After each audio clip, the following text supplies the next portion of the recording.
बात मध्य प्रदेश की, जहां दमोह में लापता नर्सिंग स्टूडेंट का शव मिलने के बाद हंगामा मच गया। सड़क पर प्रदर्शन कर रहे परिवार वालों का गुस्सा पुलिस पर फूटा।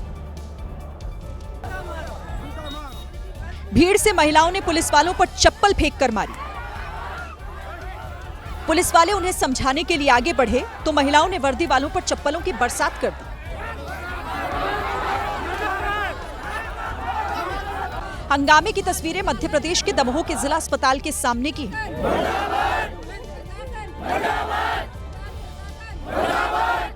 दरअसल 5 दिन से दमोह के रौन गांव का रहने वाला नर्सिंग स्टूडेंट शुभम विश्वकर्मा लापता था। आरोप है कि सड़क हादसे में घायल शुभम की मौत जिला अस्पताल में हुई और 5 दिन से शव वही था। अस्पताल प्रबंधन और पुलिस की लापरवाही की वजह से शव मिलने में देरी हुई, जिसे लेकर यह गुस्सा फूटा। मध्य प्रदेश के इंदौर में एक बच्ची कुत्ते के हमले से बस 1 सेकंड से बाल बाल बच गई। वहीं उत्तर प्रदेश के हापुड़ में कुत्तों के हमले में एक छोटी बच्ची गंभीर रूप से घायल हो गई। इंदौर के सर्वसंपन्न नगर में तो हद ही हो गई। एक बच्ची जैसे ही घर से बाहर निकली, आवारा कुत्ता उसके पीछे पड़ गया। बड़ी मुश्किल से उस बच्ची ने अपनी जान बचाई। कुत्ते से बचने के लिए वो भागी और अपने घर के गेट पर चढ़ गई, लेकिन वो इतनी डरी हुई थी कि उसका बैलेंस बिगड़ गया और वो अंदर कूदने की जगह गिर गई। बच्ची के चीखने की आवाज सुनकर उसकी माँ भी भागी भागी आई, उसे गले लगा लिया। यूपी के हापुड़ में तो आवारा कुत्तों ने 6 साल की बच्ची के मुंह को ही नोच डाला। ये बच्ची स्कूल जाने के लिए निकली, तभी कुत्तों ने उस पर हमला कर दिया। डॉक्टर्स ने बुरी तरह घायल बच्ची को दिल्ली के लिए रेफर कर दिया। दक्षिण अमेरिकी देश इक्वाडोर में इन दिनों सड़कों पर संग्राम छिड़ा हुआ है। विरोध की चिंगारी राष्ट्रपति डैनियल नोबोआ की सरकार के खिलाफ उठ रही है। प्रदर्शनकारियों ने हंगामा करके हाईवे पर ब्रेक लगा दिया। सड़क पर टायर फूंके गए, गाड़ियों में आग लगा दी गई। प्रदर्शन उग्र होता देख पुलिस ने आंसू गैस के गोले दागे। सड़कों पर हर तरफ अफरा तफरी का माहौल था। प्रदर्शन में ज्यादातर ड्राइवर और किसान शामिल थे और उनका ये गुस्सा इक्वाडोर के राष्ट्रपति डैनियल नोबोआ के खिलाफ फूटा था, जिनकी सरकार ने हाल ही में डीजल से सब्सिडी खत्म कर दी है। पिछले हफ्ते प्रदर्शनकारियों ने राष्ट्रपति के काफिले पर भी हमला कर दिया था। दिवाली से पहले उत्तर प्रदेश में खाद्य विभाग की टीम ने नकली पनीर और मिठाई बनाने वालों के खिलाफ एक अभियान छेड़ दिया है और उसी अभियान के तहत यूपी के अमरोहा से खाद्य विभाग ने 1 लाख रुपए का नकली पनीर बरामद किया। भारी मात्रा में नकली पनीर देखकर खाद्य विभाग के भी होश उड़ गए। खाद्य विभाग के मुताबिक कांकाढेर रेलवे स्टेशन के पास बनी एक डेयरी पर 150 क्विंटल नकली पनीर तैयार किया गया था, जिसे दिवाली में बेचने की तैयारी थी। लेकिन समय रहते छापा मारकर खाद्य विभाग ने 1 लाख रुपए के नकली पनीर को नाले में फिकवा दिया। इस तरह ताजनगरी आगरा में भी छापा मारकर 5 दुकानों से नकली पनीर और मिलावटी दूध जब्त किया गया, जिसे अधिकारियों ने नष्ट करवा दिया। लोगों की सेहत के साथ खिलवाड़ यूपी के गोंडा, कन्नौज और राजस्थान के टोंक में भी किया जा रहा था, लेकिन खाद्य विभाग की टीम ने मिलावट का पता लगाकर गोंडा और कन्नौज में मिलावटी छेने नाले में फिकवा दिए, तो टोंक में नकली मिठाई और मावा जब्त कर लिया। मिलावट के जहर से आज हर कोई परेशान है। बाजार में नकली पनीर बिक रहा है, घर में मिलावटी दूध आ रहा है। लोगों को समझ ही नहीं आ रहा कि आखिर वो इस मिलावट की पहचान कैसे करें। तो आज हम आपको सरल तरीके से बताते हैं कि आप घर बैठे कैसे जान जाएंगे कि पनीर असली है या फिर नकली। देखिए, असली पनीर नरम और दानेदार होता है। अगर पनीर सख्त दिखे, चिपचिपा लगे तो आप समझ जाइएगा कि पनीर नकली है। असली पनीर दूधिया होता है, स्वाद में थोड़ा मीठा होता है। अगर पनीर का स्वाद कड़वा लगे तो समझ लें आप यहाँ कि ये पनीर मिलावटी है। पनीर को छोटे टुकड़ों के करीब 10 मिनट उसे पानी में उबालकर भी आप देख सकते हैं। नकली और असली की पहचान हो जाएगी। असली पनीर अपनी जगह पर बना रहेगा, जबकि नकली पनीर है तो पानी में उबलते ही वो टूट जाएगा। नींबू निचोड़कर भी घर बैठे नकली पनीर की पहचान की जा सकती है। असली पनीर में नींबू का रस डालने पर कोई खास असर नहीं होता। अगर नकली पनीर है तो उसमें झाग बन जाता है।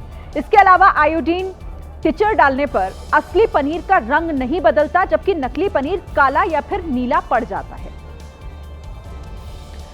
तो ये हो गई मिलावटी पनीर की पहचान। लेकिन आप मिलावटी मावे को भी घर बैठे पहचान उसकी कर सकते हैं। हाथ से मावे को रगड़कर आप असली और नकली मावे की पहचान कर सकते हैं। अगर मावा असली होगा तो वो दानेदार महसूस होगा आपको, उसमें दूध जैसी खुशबू आएगी। लेकिन अगर मावा मिलावटी होगा तो उसमें चिकनाई होगी और केमिकल जैसी गंध आ सकती है।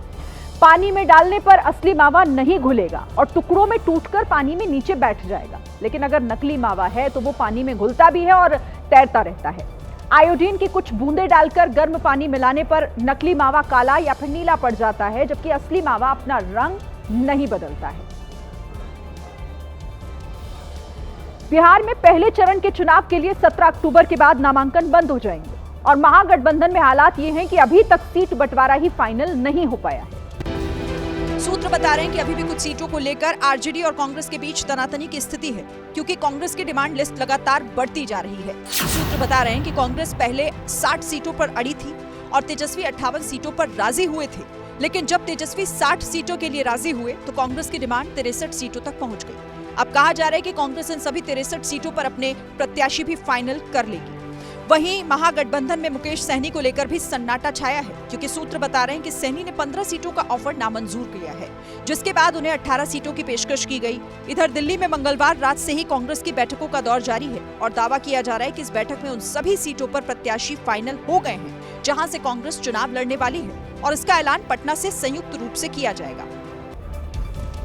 तो बिहार में अभी भी कई सीटों पर प्रत्याशियों को लेकर सस्पेंस बना हुआ है। हालांकि जिन जिन सीटों पर गठबंधन में विवाद नहीं है वहां प्रत्याशी नामांकन कर रहे हैं।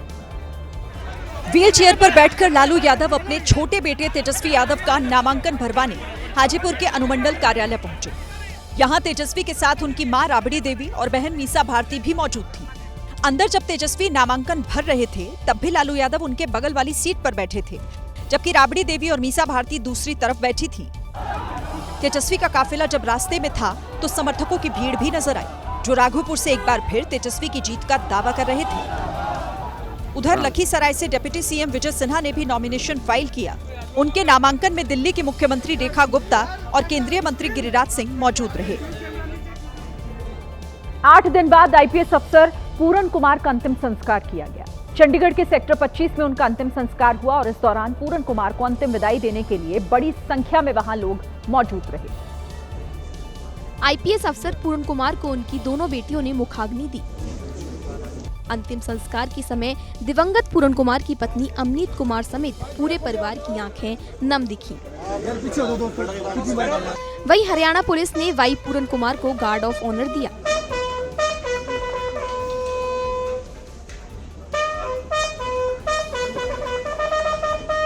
इससे पहले सुबह वरिष्ठ अधिकारियों की देखरेख में पूरन कुमार का पोस्टमार्टम हुआ। आईपीएस अधिकारी वाई पूरन कुमार ने 7 अक्टूबर को अपने घर में गोली मारकर खुदकुशी कर ली थी, जिसके बाद दिवंगत पूरन कुमार की पत्नी ने सीनियर अफसरों को सुसाइड के लिए जिम्मेदार ठहराया था और कार्रवाई होने तक पूरन कुमार का अंतिम संस्कार करने से इनकार कर दिया था। आईपीएस अधिकारी पूरन कुमार के सुसाइड केस की जांच करने वाले एएसआई संदीप लाठर के सुसाइड ने हरियाणा सरकार की मुश्किलें बढ़ा दी हैं। अब संदीप लाठर के परिवार वालों ने शव का पोस्टमार्टम कराने से इनकार कर दिया है।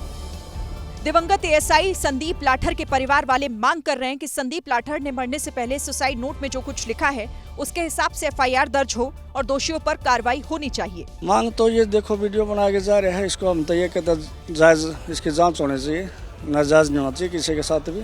इससे पहले हरियाणा के मुख्यमंत्री नायब सिंह सैनी दिवंगत एएसआई संदीप लाठर के परिवार को सांत्वना देने पहुंचे थे। सीएम नायब सिंह सैनी ने संदीप लाठर के परिवार से मुलाकात कर उन्हें सांत्वना दी थी और न्याय का भरोसा दिया था।